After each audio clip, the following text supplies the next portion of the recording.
Welcome back. In today's video I'll be showing you how to make the home screen auto-rotate on your Google Pixel. Remember to leave a like and feel free to subscribe if the video helps. Let's get into the method.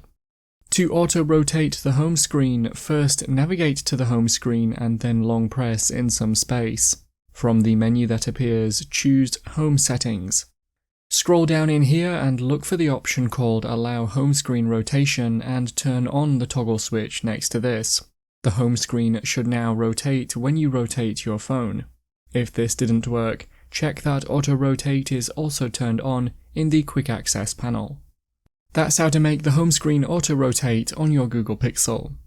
Click the card on screen now to watch a video of mine showing you 10 easy ways to speed up your Google Pixel. If you have any questions, then let me know in the comments below, and if you did find today's video helpful, remember to leave a like and feel free to subscribe for more tips in the future.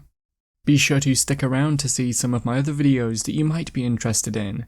Thanks so much for watching, and I will see you in another video.